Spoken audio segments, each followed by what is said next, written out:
the old Australian dream is a broken model, mate. The idea of getting a good job, focusing on your career, paying off your home loan and sticking money into super, and then assuming that you're going to be able to live comfortably later in life is going to see and is seeing a lot of Aussies see their lifestyles fall off the cliff. Yeah. And trying to survive in penny pinching poverty in the golden years when you would expect that you're actually kicking back and you enjoy it and you work so hard. Welcome to Get Invested on the Property Hub podcast channel, the leading weekly show to help you unlock your full self, health and wealth potential. I'm your host, Bushy Martin, and each week I go deep with the best investors, experts, leaders and founders to find out what it takes to break free from the grind, discover freedom and live by design. Subscribe now and join me and get invested in the life you really want. Let's get started. Hi, freedom fighters. Welcome to another episode of the Property Hub's Get Invested podcast. I just wanted to jump in to let you know that today we're running a special episode where the tables have been turned and I'm on the receiving end of some great questions. I was recently humbled to be a guest on the Finance and Property Survival Guide podcast, I can't even say it, with Damian Hoar. And on the strength of our great conversation, we've decided to reshare it with you today. Now, this is a really important interview because I got to share a lot of advice that I wish I'd received when I was starting out. It would have helped me to avoid a lot of my early mistakes, and I hope it helps you to do the same. My chat with Damian is full of insights on investing, finance, budgeting, superannuation, and a whole lot more. And while we focused on the younger years, the lessons learned are just as applicable to you and anyone at any stage and at any age. I particularly enjoyed our conversation around superannuation and the common perception that your super is going to be enough to live on long term when you retire. So you may be surprised by my response, so keep a special eye and ear out for that. And before we get into it, I've got a very small favour to ask you. If you've ever liked or enjoyed any of the videos or podcasts that we've posted, wherever you enjoy watching or listening to Get Invested, can you please do me a quick favour and hit the subscribe button now? It helps the Property Hub platform and the livelihoods, shall I say, of our entire support team that all work hard to bring you the shows every week, more than you know. And the bigger the Property Hub gets, the bigger the guests get. And for every new subscription, you're also helping to make the world a better place. Because by helping each other, we're also helping those less fortunate that have no voice and have no choice, as we donate a day's worth of life-saving water to families in Tigray in Ethiopia through B1G1 or Buy One, Give One. So thank you in advance. Always get invested and enjoy the episode. Welcome back to the show, people. Hope you're all doing well. First time guest on the show. He's got a podcast of his own that I'm sure we're going to let people know about very shortly. His name's Bushy Martin. How are you, sir? Absolutely great, Damian, and all the better for spending some time with yourself, mate. Yeah, that's awesome. Well, thank you so much for the time. For people who may not be aware of who Bushy Martin is, could you just give us, I guess, the Cliff's Notes of who you are and what you do? Yeah, well, with a name like Bushy, as you'd expect, I'm a boy from the bush, mate. And was born and bred in the tiny 2-horse town of Gorope in Western Victoria many years ago. I won't say how many years ago, mate, because it was a long time back. And I've spent many years, my life's actually been in two halves, Damian. So I often say AD-BC. BC was before my early life crisis and AD was after my divorce. Okay. So it's been very much in that aspect. But what I do now, given the journey, which I'll tell you a little bit about shortly, but what I really do now is I'm on a mad mission after investing in property and other things for many years now, and now enjoying the fruits that come out of that. I'm a bit of a mad mission to wake up and shake up as many hardworking Aussies as I can of the need to invest, because, again, we'll talk about this more shortly, but the old Australian dream is a broken model, mate. The idea of getting a good job, focusing on your career, paying off your home loan and sticking money into super, and then assuming that you're going to be able to live comfortably later in life, is going to see and is seeing a lot of Aussies see their lifestyles fall off the cliff. Yeah. And trying to survive in penny pinching poverty in the golden years when you would expect that you're actually kicking back and you enjoy it and you work so hard. So, so I'm really on a mad mission to do that. And I guess myself and our business know how we do that in four key ways, mate. So the first part is information and inspiration. So it's talking to great people like yourself, Damian, to share knowledge and to wake people up on the opportunity they have and the need they have to start getting invested now.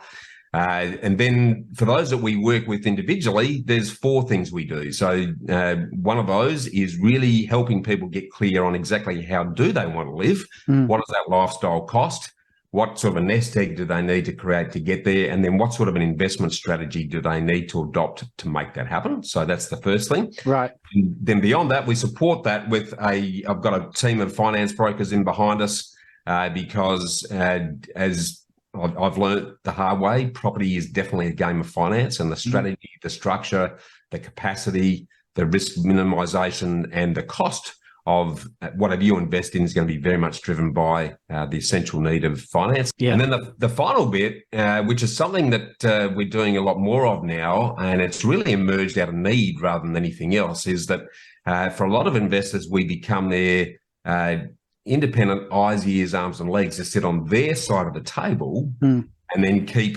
everyone honest in relation to the independent professionals that you're going to need to surround yourself to make all this happen. Because there's a lot of vested interest in investment and in property in particular. And the average person might be very good at what they do, but when it comes to understanding the ins and outs of investment, and the devil's always in the details, then there's a lot of people who talk a good story in property. The fruit doesn't match up with it. The walk doesn't match the talk. So we've become the John West of property, I guess, is the best description. That old John West ad where it's the tuner that John West rejects that makes sure they give you the best. I feel terrible, but nah. Well, you Google it; it's still around. Okay. I'm so old, but okay. And we adopt that exercise in property now. So we become we sit on your side of the table as the client rep. And then we vet the properties and advice that's been given, making sure it's actually is truly in alignment with what the investors to achieve. So that's become a real value add. And again, I'm not shocked for bad analogies, Damian, but I guess we've sort of positioned ourselves as people's orchestra leaders. So we'll help you write your life symphony in terms of the and then we'll become your orchestra conductor to introduce the right instrument and the right player at the right time to produce the results that are going to help you get to where you want to be when you want to get there. It's interesting, like talking a bit of, I guess, insider baseball with the mortgage broking side of things, right? I heard another broker tell me at a luncheon once when I first sort of got into it alongside my dad who runs the business. It's like a Sherpa. You have the expertise and you have the knowledge to sort of walk the right path to get to where they're trying to go because you've done it hundreds of times. And people, for some reason, there's a mindset that you can handle your money by yourself. There's a bit of a DIY attitude in money, but there isn't for like getting your car fixed. So I sort of get where you're coming from with that aspect. The two aspects to that today. Which you well pointed out, because you need to surround yourself with independent professionals, and I emphasise the word independent here, who walk their own talk. So, I never have listened to anyone who doesn't do what they're suggesting I do. That's the first thing. But also, you don't want to outsource your accountability either. So you need to invest enough in your knowledge so that you can manage your managers and sift the BS from the rest to determine whether what they're telling you is actually going to be in your best interest. So that's it's a bit like that old analogy, mate. If you needed life-threatening surgery from a brain tumour, you wouldn't go to Bunnings, grab a scalpel, some copper and some metho and have a crack the ensuite at home. And same if I'm a bit of an AFL fan, so I don't hold that against me. But if you were trying to win a long-term game of footy, you wouldn't rock up yourself and try and play the best players in the league. You'd own the team and have the team strategy and make sure you've got the best possible player in each position to be kicking your goals, not someone else's. Before we get into, I guess, some more of the questions, do you find that a lot of people are really, really not aware of the direction their life is going. Does that make sense? Like people, I don't know the right word. I don't want to say sleepwalking, but like you notice that a lot of people just don't really think about this much until it matters too much and it's a bit too late. It's generally too late, actually, Damian, in our experience. So the very first question, when we help people in the property or finance sphere, the very first question we ask them is, what's your ideal lifestyle look like? Okay.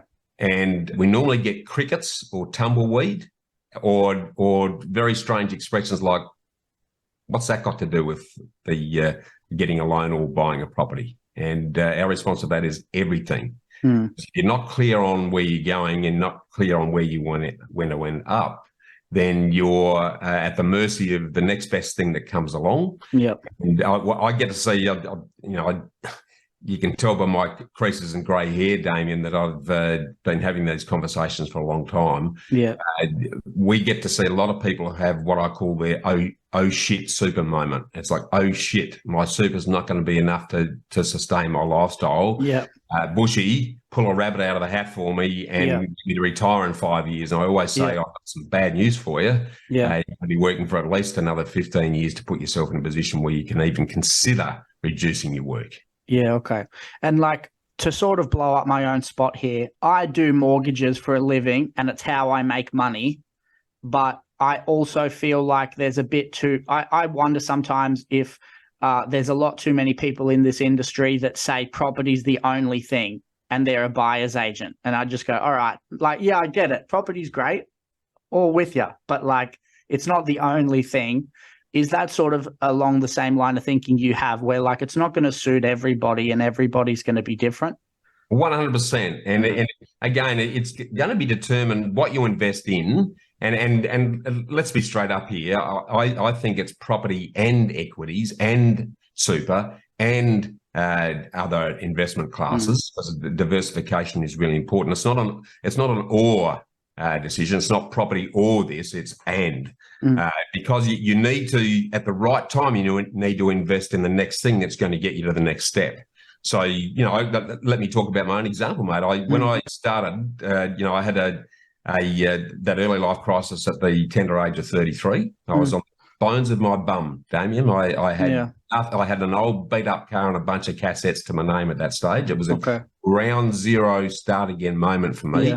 Which was a massive wake-up call. I really spent a couple of years looking myself in the mirror and going, right, what are you going to do differently to not end up in this same place again?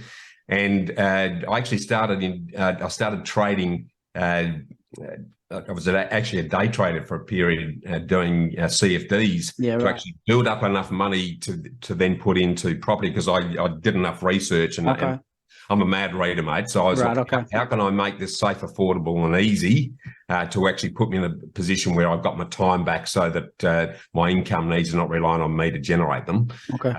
And property is certainly, in terms of growth, is a really good vehicle to do that. But once your nest eggs are the size that you need it to be, you then need to rationalise that and turn it into more cost-effective income streams. So they're index funds, commercial properties. There are other assets at that point in time that are actually going to be more effective than leaving your money sitting in property necessarily. Right. Yeah. Okay.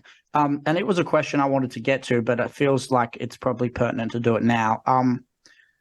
With the superannuation conversation, like the type of people that you'll work with, what's the age range? Is it too varied, or do the people who have the oh shit super moment, do they tend to be on maybe the closer to retirement side of the spectrum age-wise? Yeah, they are. Yeah. So the ones that go oh shit, they're generally early, sort of late 40s, early 50s, and they've actually sat down and either spoken to someone or had to think about it and gone, holy hell, we're going to be way short. The real danger for someone in their 20s is, and this is something that I really encourage people not to do, is fool yourself into thinking that you've got time. Because I'd say I often hear, that's okay, Bushy, I'll get around to it when I've got time, or when I've got more time, or I get that excuse all the time. If you really want to secure your future and put yourself in a position and make it a safe, easy walk, rather than trying to climb a cliff at the end and put yourself under all sorts of risk, then start now. Yeah. Absolutely now. And we can talk about how to start now shortly, because it was part of what I thought might be useful to. Yeah, for sure. Yeah. And I think so, like, my history about super is not super great. So pardon the pun. So I'm not sure whether it's completely correct. But my idea was that I think super came out in the 90s with Keating. Yeah. Okay. So I think of super almost as a financial asset. So like Keating and whoever else came up with it is almost thinking a lot of people are not going to protect themselves by saving enough money. So we're going to make sure they save so they've got a nest egg. And a lot of people that might be realizing, oh shit, my super's not going to be enough in retirement, are people that didn't have super throughout their whole working life. They got it in, let's say, their 30s, let's guess. So I wonder, like, the average balance for super at the moment tends to be around $1 million at retirement. And then they say, I think it's $1 million. I might be wrong on that stat, but then they say, divide that by the number of years you're going to be out of the workforce and hoping to be alive. You get that figure and they say, is that going to be enough to suit your lifestyle? And it's this big, wake up call. Do you think people my age who are going to have a lot bigger, I'm assuming a lot more sizable super balance, do you think that my generation might be one of the first generations that doesn't have to worry about investing the same way because of where super balances might be for my age when I hit 60? I've been putting super money away since I was 15, I think. Does that make sense? It does. Well, that's a really good question, actually, Damian, because and I want to put some shape around this, so that we can start to see how this fits into the jigsaw. But I've done a lot of research on this over the years, and in my book, The Freedom Formula, I've sort of broken this down blow by blow to look at, well, what does a comfortable lifestyle cost in today's dollars? And as I say, I've done a lot of research on it. I'm not a financial planner, and so everything I'm talking about here is just general information. So don't take it as gospel. But about 100 for a couple that don't have a home loan, about 120 grand a year is what you need to have anything even closely approaching a comfortable lifestyle. Now, comfortable lifestyle for me is being able to travel overseas at least once a year and have a number of holidays during the year, to have a decent car, a nice home, and actually be able to renovate and upgrade it over time. It's being able to eat out with friends and family when you need to. So I'm talking about a comfortable lifestyle, not a tight ass lifestyle. Because the super, if you rely on let's look at the pension, the age pension right now. The age pension for a couple is about 35 grand a year. Now, mate, if you do your maths on that, that's not a lot to survive on. No. And you're back to no car, relying on coupons to get the occasional takeaway, cutting your own hair. That's a pretty grim existence, mate. Yeah. So if 120 grand is about the figure, that means that your income producing nest egg that's going to give you 120 grand based on a sort of a 5% return needs to be $2.4 million. Now, so $1 million of super that you mentioned before, if you actually look at where people's supers are at and where they're projected to be, not many of them are going to get to $1 million either, by the way. Right, okay. So I think there's a bit of a gap in the equation. And one of the other fallacies, I think, with this, with what you mentioned before is, okay, well, you're going to have this $1 million when you retire at the moment, 67. It used to be 60, 65, went to 67, it'll be 70 long. They just keep pushing out and changing. Then the danger is if you're going, right, I'm going to live for 20 years, so I just apportion out and divide it, and that's enough. I reckon that's a scary way to live, mate, because with where medical science is heading, a lot of us will be living to 100 and more. So if you're just dividing up, my view is if you build a nest egg that you never spend the nest egg, but you live off the proceeds of the nest egg, you can effectively live forever. And you've also got a massive legacy that you can pass on to your family when you pass away. So sort of circling back, if $2.4 million is what you need to give yourself 120 grand a year, then let's have a look at, because I did a bit of maths on this, mate, because I just out of interest to see how this actually sits. And the average super balance of 18 to 29-year-olds in Australia at the moment is between 7,000 and 25 grand. That's the current balance today. Right. Do you know what yours is? 29. I checked it yesterday. Okay, so you're a bit better than the average. So, yeah, you're doing all right there, mate. But let's say it's 25 grand. Yeah. And the average salary of 21 to 34-year-olds in Australia right now is about $62,400 a year. Yeah. Okay. Now, there's going to be people below that and there's going to be people above that. Yeah. But if we just use those as a bit of an example and we plug that into some super calculators to work out what sort of a super balance you're going to have at retirement age at 67 currently, then what do you think that number's going to be? If you put 11% into your super every year, as inflation and everything else does its work over the next... I wouldn't say more than 2. I'd say under 2. Yeah, well, you're dead right there. Do you know what it actually is? No. Because I've done this. I've plugged it in. Yeah. How much? Calculators, 481,000, mate. That's the balance at retirement? Yeah, based on a 7.5%. Yeah, okay, shit. Okay. So that's based on a 7.5% return. Yeah, right. Again, that's fairly average. Yeah. Now, a 480 grand super balance based on preserving that nest egg and just living off it. Okay. So on a 5% return is going to give you about 24 grand a year to live on. Is that okay?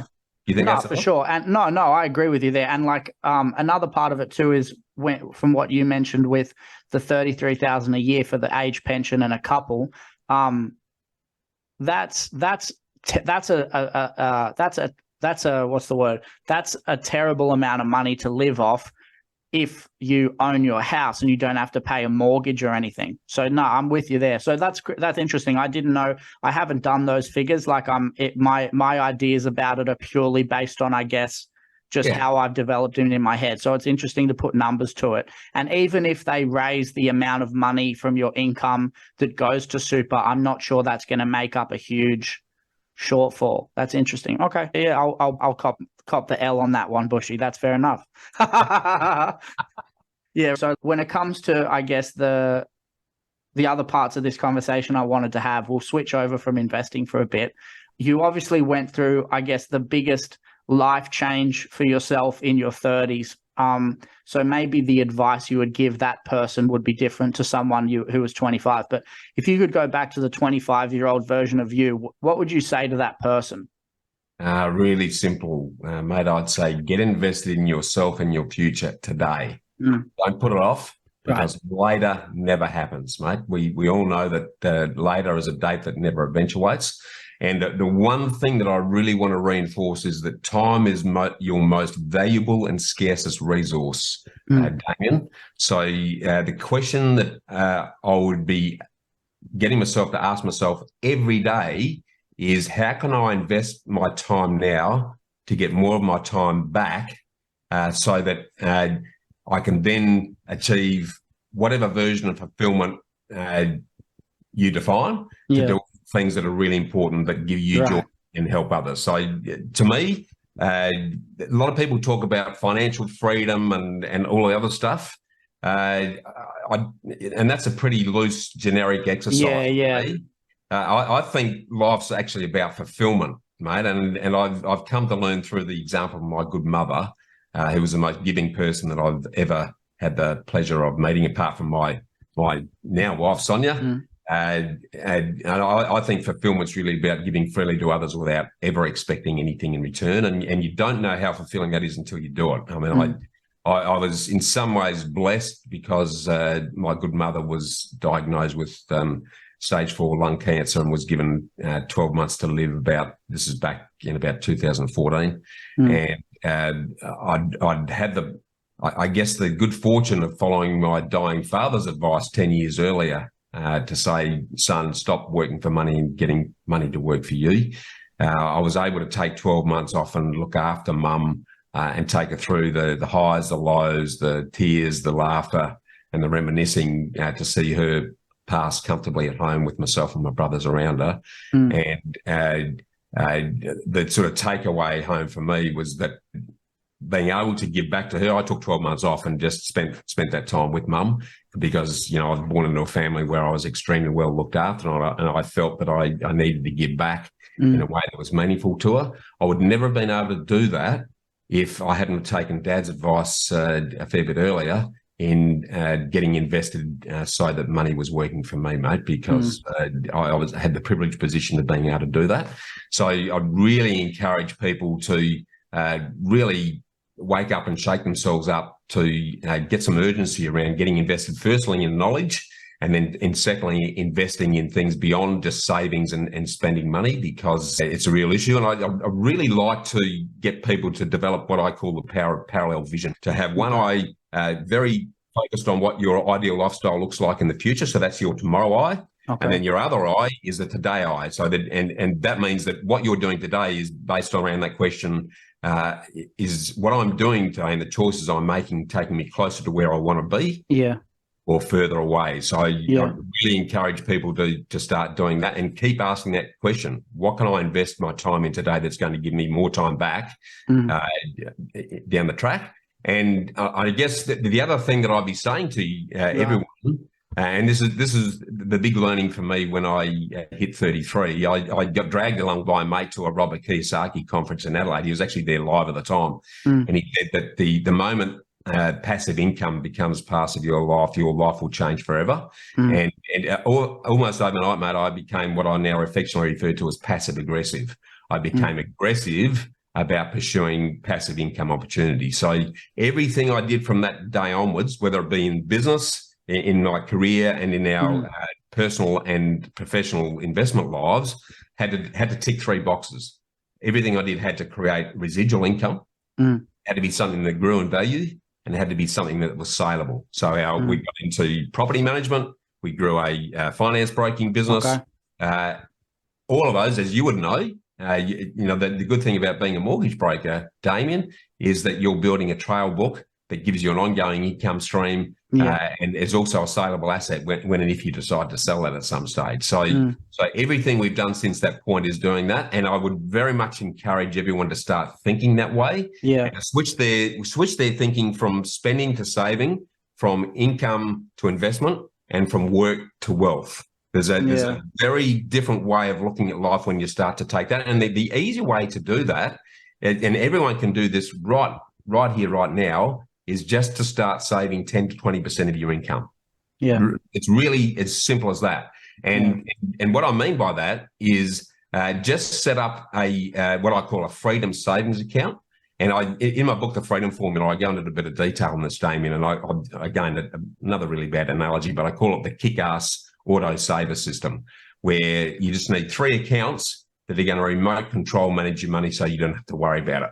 And the way of doing that is that if you start thinking about splitting your money up into what I call the 20, 50, 30 rule, and then just have three accounts that capture those, the first being the freedom account, where all of your pay goes into, and 20% of that stays there to accumulate over time.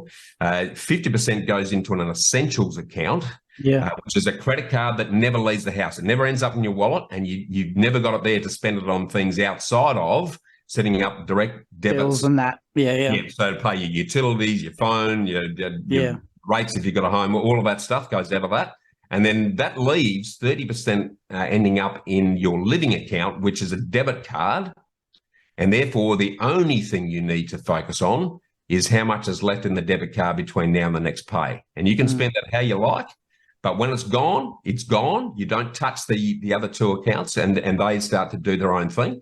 And once you've got that set up, that freedom account, once you've got, say, $1,000 or thereabouts built up in that freedom savings account, then the next thing I would suggest you do is simply open an index fund or an ETF, a Vanguard index fund. I'm not a financial planner, so something general information, and then to put half of your savings into that, and then just do it forever.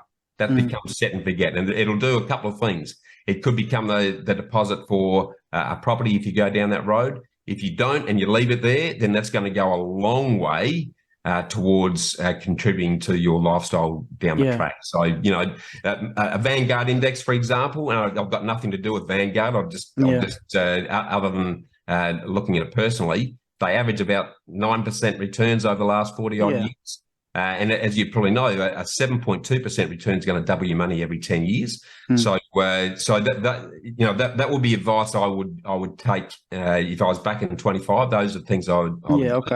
And again, if yourself or any of your listeners want the details on that kick-ass saver system, just email me at hello@knowhowproperty.com. Okay. I'll just spare you the chapter. I've devoted a whole chapter of the book to it. That'd be cool. That'd be cool for sure for the listeners. Like, can you speak towards, I guess, or speak on, you've mentioned on this podcast and other things I've listened to you speak on that you read a lot, like you're always curious. And I've noted it's almost been invaluable in my own life to be curious and to be okay being wrong and being challenged on my views to sort of form my own views in a different way that's a little more nuanced and a lot slower. Like, I don't have very set opinions on anything because they change every couple of months, it feels like. But could you sort of speak on that aspect of you and your life and how valuable it's been for educating yourself and how that's helped? Absolutely critical, Damian. I'm an absolute lifetime learner, and that curiosity that you talk about is an absolute essential, I think. Okay. Because if you're continuously questioning things, then you're continuously learning things. And let's be honest, someone quoted once. I love this quote: "I've never learned anything from someone who agrees with me." So I actually like being challenged. Yeah. I like talking to people who have different views to what I do, because it gets me really thinking. And if you go in with an open mind and without prejudging the exercise, you might just learn something from that experience. So I'll give you an example.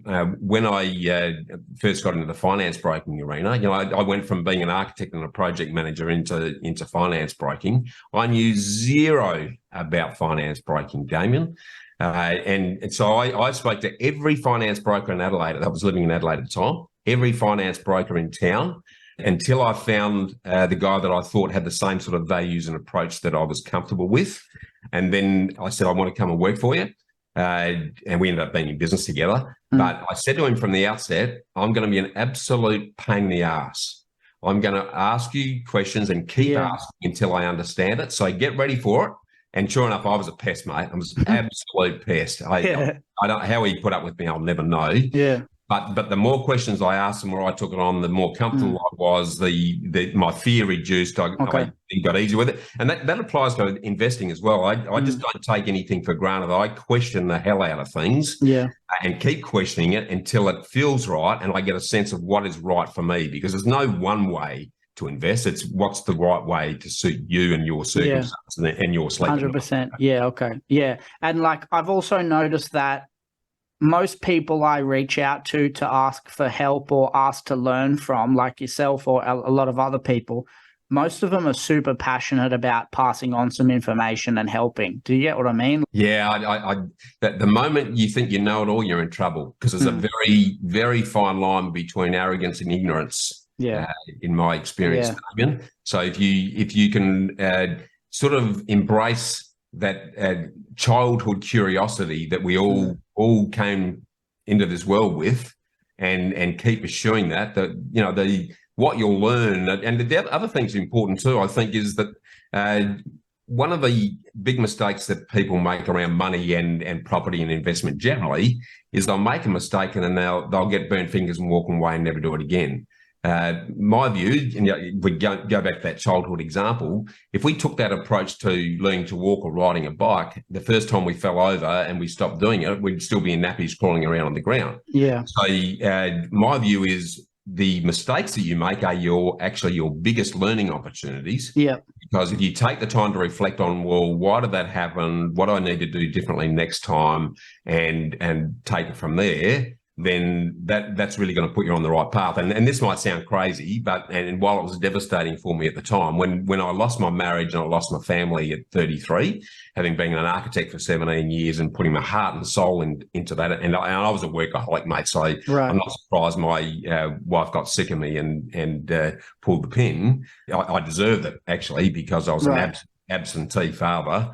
It was totally focused on work and worked 7 days a week, 14 hours a day for years on end, which is a hell life when I think back on it now. But when that came to grief, that was my biggest wake-up call. And I spent 2 years almost as a recluse, And I had more counselling after the marriage went belly up than I did before, because I wanted to really understand who I was, what I needed to change, and what things I needed to do differently, not to end up back in the same position sometime down the track. Yeah.